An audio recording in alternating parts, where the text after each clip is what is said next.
Gold and silver just had a record-breaking month, and then boom, in a single day, it all came crashing down.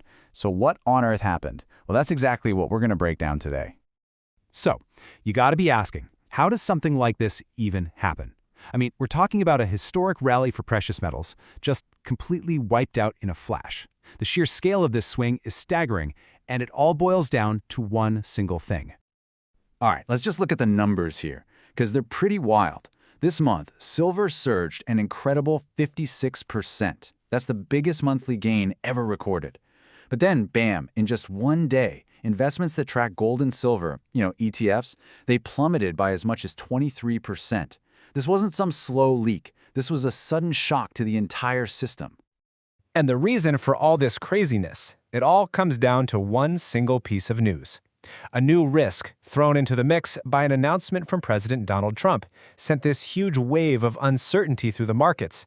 Investors basically hit the panic button, pulled their money out, and locked in whatever profits they had. So to really get what's going on here, we have to look at the key players at the center of this whole financial drama. It's really all about who is and maybe who will be in charge of America's money. Okay, so on one side, you've got the current Federal Reserve Chair, Jerome Powell. And here's the twist. He was actually appointed by Trump during his first term. But now, Trump has just announced he wants to replace him with Kevin Walsh, a former central banker. And this is the potential change of guard that has markets completely on edge. Now, for anyone who needs a quick refresher, the Federal Reserve, we just call it the Fed, is basically America's central bank. The person who runs it, they have one of the most powerful jobs in the entire country. They get to control the nation's money supply by setting interest rates, which is really just the price of borrowing money. And believe me, that one decision has massive ripple effects. And this gets us right to the heart of the conflict. This is a fundamental battle over economic policy, and it's all about one thing: interest rates.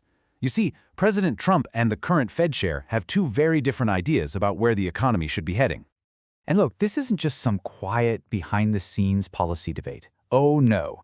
President Trump has been super public in his criticism of Powell. This quote here, it really captures the personal and very public nature of the pressure he's been applying. So let's see just how far apart these two really are. The current interest rate, set by Powell's Fed, is sitting between 3.5 and 3.75%. President Trump, he wants it cut all the way down to 1%. That's not a small tweak. That is a massive, steep cut. Now, behind these numbers are two totally competing economic philosophies. President Trump's view is that slashing rates makes loans cheaper, gets money flowing, and that boosts economic growth and the stock market. Powell and his team, though, they're on the other side. They argue that cuts that sharp would be totally counterproductive. They'd lead to high inflation, which would end up hurting the economy in the long run. Okay, so why does this high-level clash of ideas even matter to you? I mean, who cares, right? Well, you should, because the Fed's decisions don't just stay in Washington. They have a direct, real impact on your wallet. Think about it. The interest rates set by the Fed, they affect the rates you pay on your car loans and your mortgage. They decide how much interest you earn or don't earn on your savings. They influence whether businesses expand and hire more people. And, maybe most importantly, they impact inflation. The price you pay for everyday stuff like groceries and gas. And this brings us right back to where we started, that jarring 23% one-day drop. Investors are so jittery because a big change at the Fed means deep, deep uncertainty. Is the new chair going to cut rates too fast? What does this mean for the future of the whole economy? All that nervousness, all that uncertainty is what you're seeing reflected in that one big number. So this all leads to a much bigger question that's shaking up Wall Street and, honestly, pretty much everyone else. Is this move really about a difference in economic theory, or is it about something else entirely? I mean, when you look at the timeline, you start to see a pattern of escalating pressure. It started months ago with public attacks. Then a few weeks ago, the Justice Department actually opened a criminal probe into renovations at the Fed headquarters. Just yesterday, Powell's Fed stood its ground and held rates steady. And what happened today?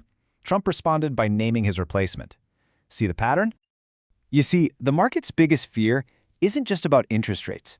It's the fear that this whole pressure campaign could compromise the independence of the Federal Reserve. This is an institution that was literally designed to be separate from short-term political games. Which leaves us with this final, really provocative thought.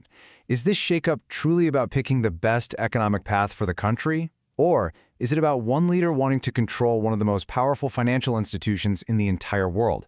That's the billion-dollar question that investors are trying to figure out right now.